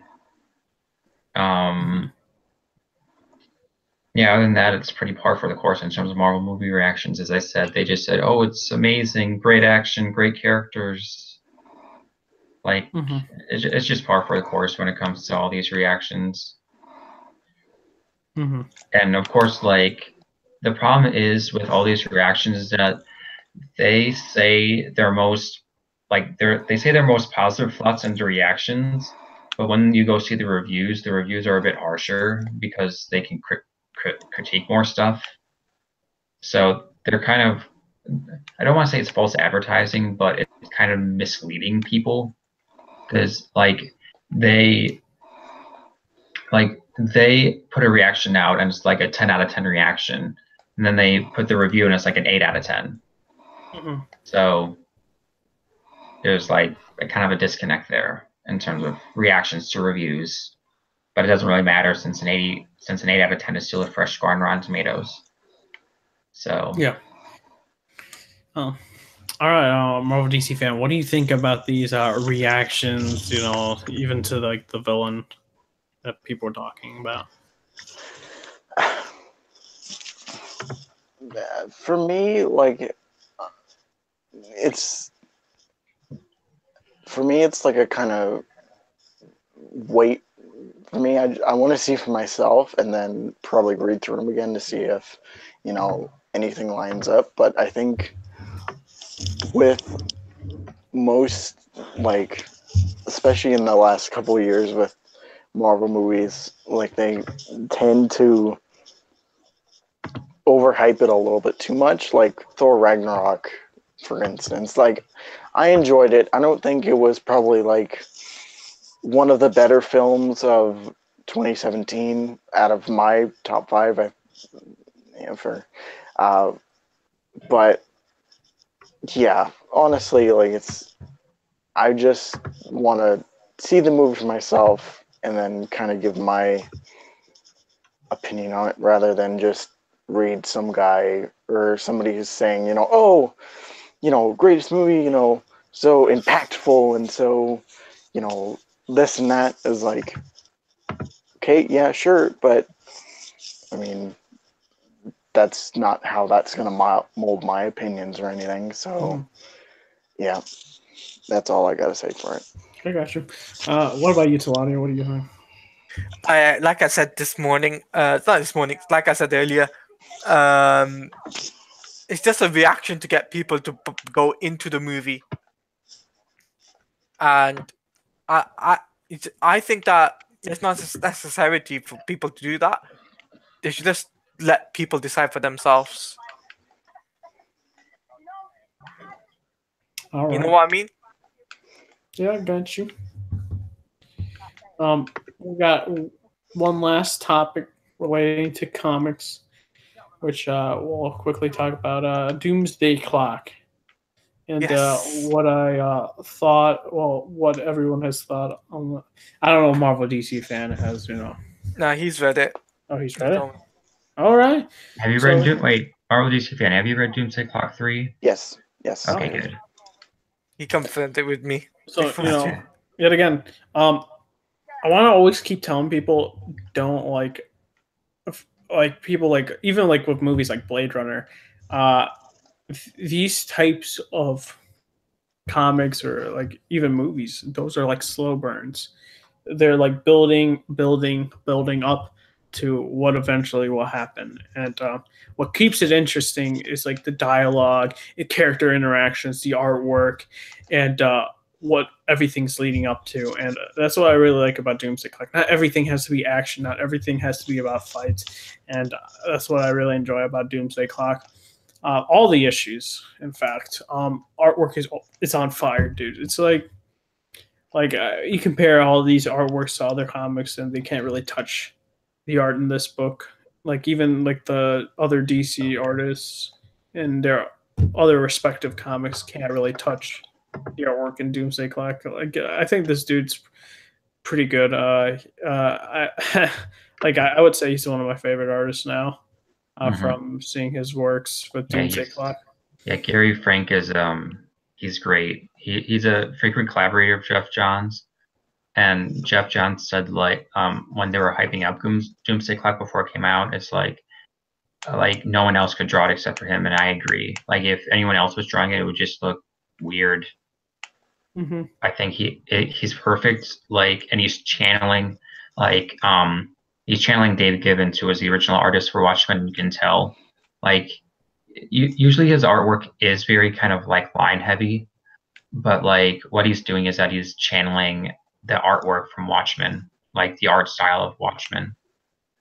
Yeah. And also the colorist, who's one of my favorite colorists, Brad Anderson. He's doing the same thing with the color palette, where the color palette is kind of muted.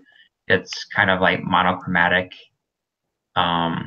There's color when there needs to be color, but like it's mainly just like, I don't want to call it ugly because it's not ugly, but he makes it look kind of ugly because it's a lot of yellows, a lot of browns. And it makes sense because it's supposed to be like really dark and like down to earth and all that. I didn't like. I'll let you finish your thoughts, Redhood. Sorry that I interrupted you. You got you. And like the world building is awesome, and Yeah. character interactions is great. Dialogue is good, and like overall, I like all three issues. What I think is pretty cool is I like those two new characters, and very surprised on what what actually happened at the, was it a bar or club completely? It was a bar. Okay, yeah, it was a bar. I didn't expect that to happen. Yeah. And I was like, wow, I damn. love that scene. It's like shit. This shit is Yeah. is hella violent, dude. Yeah, but what he's talking about is that there's this scene where Marionette and Mime go to the bar, and it's in Joker territory, and they're kind of like dressed up as Jokers, like jesters. So they go into the bar, and they say, "This is Joker's territory. He can't be here." And one of the thugs takes Marionette hostage, and Mime points and like an invisible gun, and he's like, "What is this stupid guy doing? He's just pointing at me," and then he pulls the trigger, and it's an actual gun, but it's just invisible. I found that really smart on how Gary Frank did that. And in terms of my thoughts, I've loved this issue. I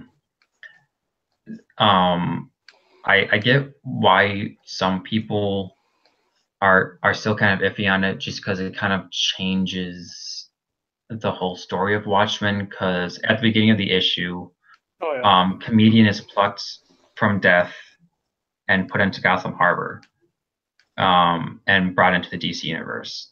So I understand why people are kind of iffy on that, but I think it fits the story, because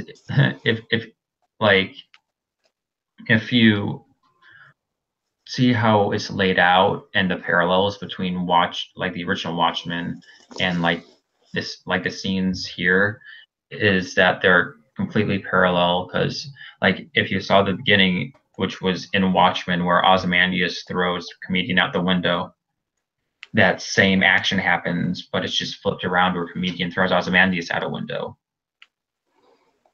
But like Ozymandias survives, of course, because he's Ozymandias.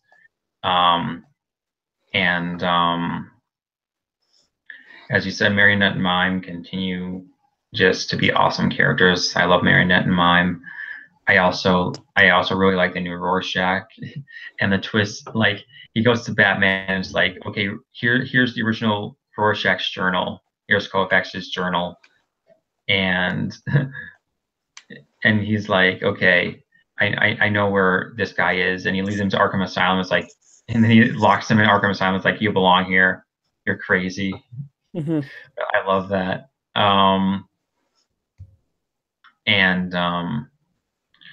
I also like Batman's new costume. It's kind of a callback to Earth One, which is one of my favorite Batman costumes, with the raised oval, the raised yellow oval, and it's like the silver and black are kind of more like you can like I can't really think of the word right now, but I like the new costume because this takes place in, like, a lot of people are confused where this is in continuity. This takes place in the future, 1 year in the future in the DC universe.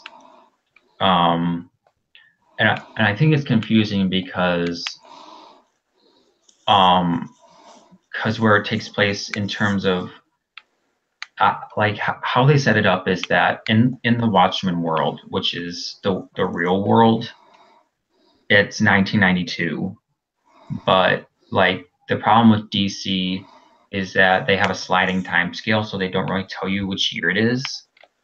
So it's kind of confusing in terms of continuity. And the problem is now is that before I get to that, they keep teasing the JSA, and it's killing me because I love the JSA. The old guy in the old person's home, Johnny Thunder, he's a member of the JSA. And he's been teased ever since. He was teased in The Button, and he was also teased in DC Rebirth #1. They had these little like intermissions with a 1930s, 1940s noir movie. And what's cool about that is that like it plays in the background, and if you read the original Watchmen, it's kind of like the Tales of the Black Freighter sections. And what's really interesting is that if you read the back matter of the book, that tells you the story of this actor that was in these movies. I don't know if you guys know who George Reeves is. He's the guy who played Superman in the original serials in the 40s. And there was a big mystery surrounding his death.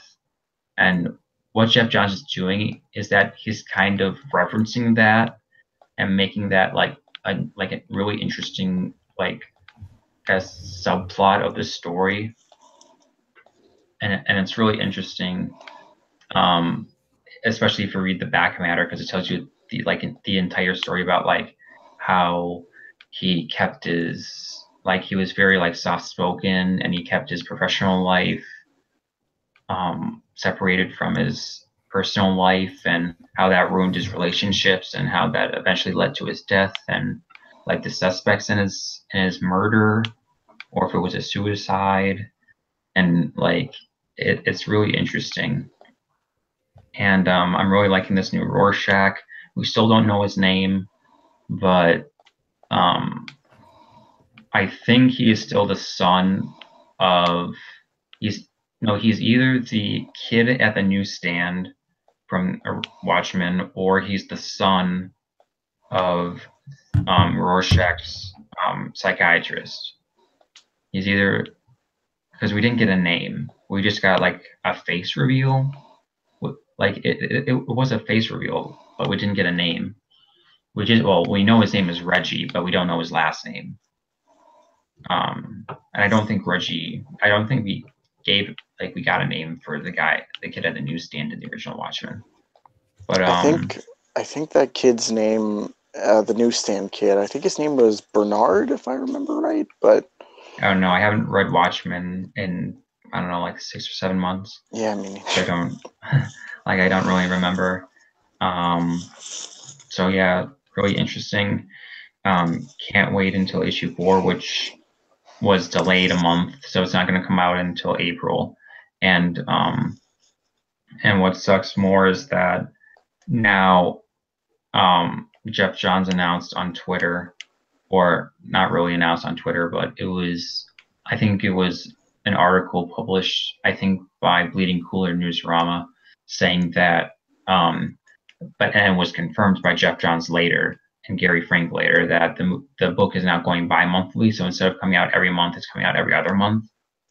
So, which sucks, but the thing is, like, they're putting like all their hard work into this book, and I don't want it to be rushed. So, especially with Gary Frank's artwork, which is amazing.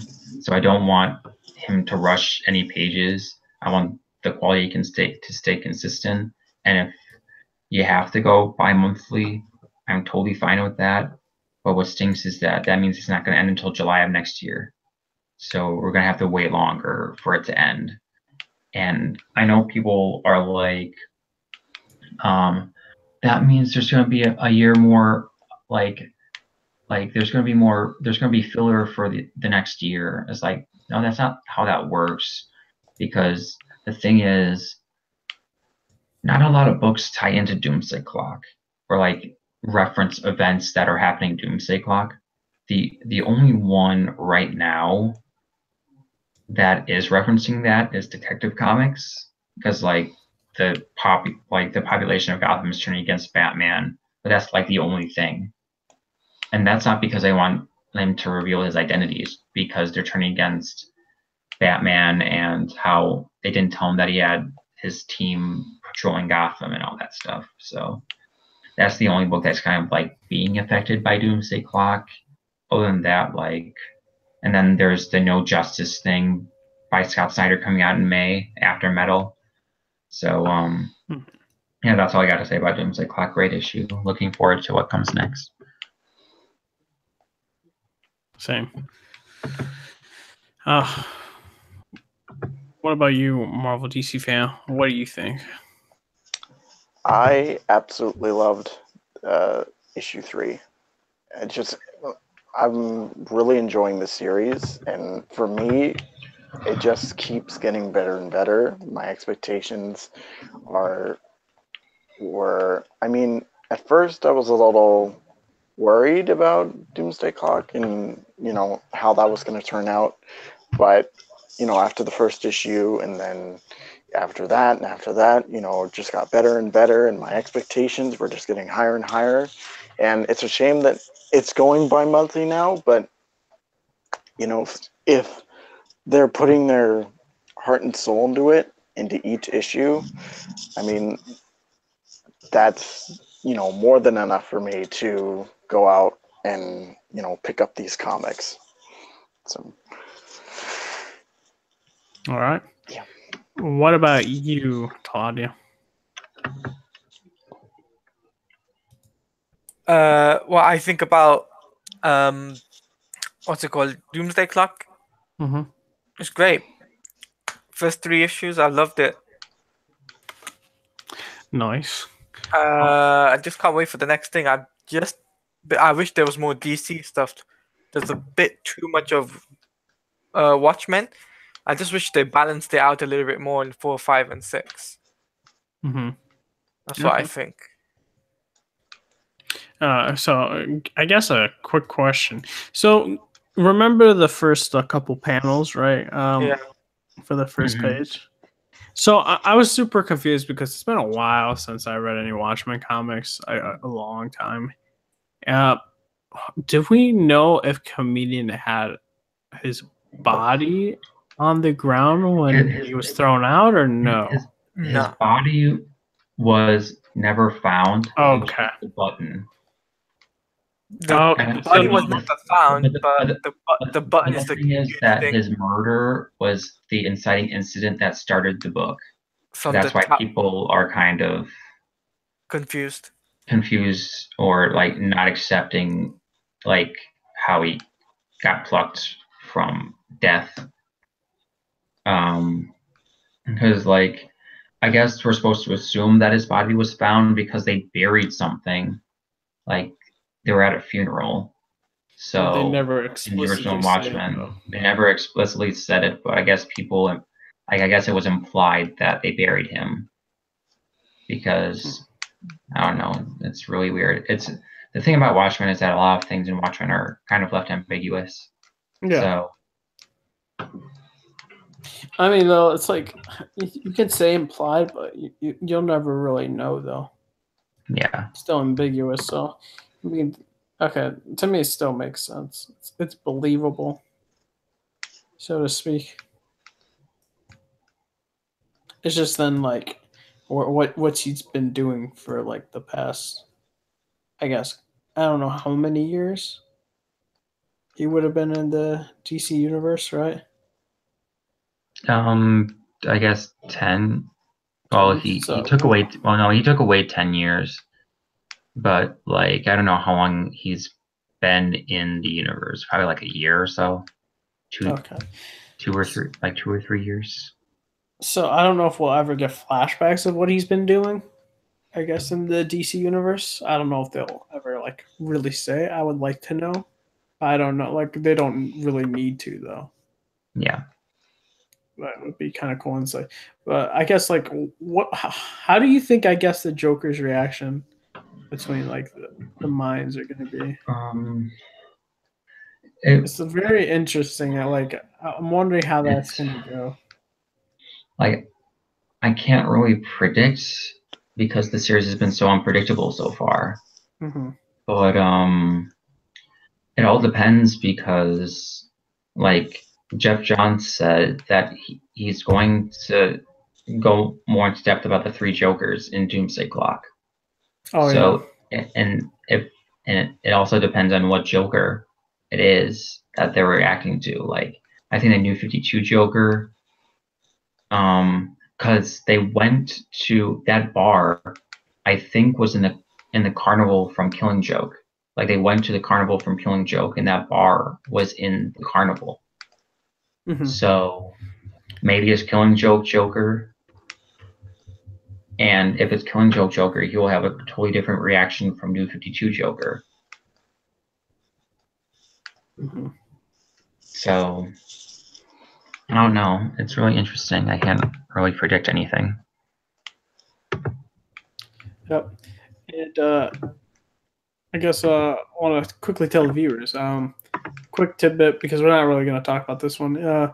Watchmen did get a director for the pilot episode. This person did Leftovers, which is supposed to be pretty grim, serious. I think it's a movie. I believe it's a movie. And yeah, so we'll keep you guys more informed about the Watchmen.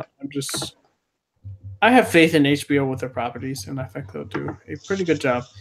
But guys, I want to say thank you for watching, and if you would so kindly, hit the thumbs up button, subscribe if you want to see more content from the channel, and hit the bell notification so you guys can know when we're live. So immediately you get that update, that notification, and you get to click the video and hear us talk live. And let us know in the comment section below if you agree or disagree with one of the topics of what we were discussing, maybe Hans Zimmer or, Ant-Man and Wasp or anything like that. But we'll do our outros now, and we'll start with Inspector. Where can they find you at?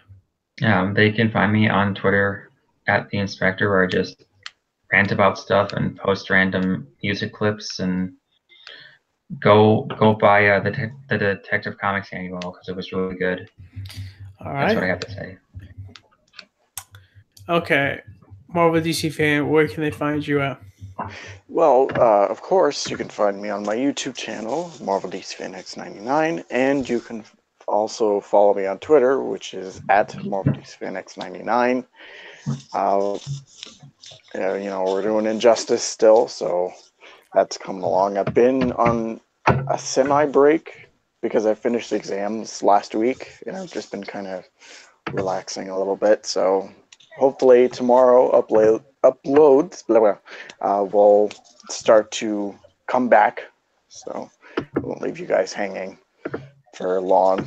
So yeah, don't forget to like my videos, comment on my videos, subscribe, all that great stuff. And actually, on either tomorrow or Saturday, we're going to have our live Q&A, so I hope you join me for that. And take care. Nice. Will it actually happen? Will it? Yes. All yes, right. It will happen. Good stuff, man. All right. Taladia, where can they find you at? You can find me on Twitter at mtaladia. You can also find me on YouTube, which is Taladia Plays, and you can also find me on Twitch, which is Taladia Plays as well. Make sure you come say hello. I am currently, at the moment, I'm not streaming, but I will be back to streaming in next week. Nice. What are you streaming? Fortnite, and possibly do some retro Batman Return to Arkham. Get that started off. Nice. All right, guys. This is the Overleveled podcast signing off. Take care, guys. Peace out. See you later, guys.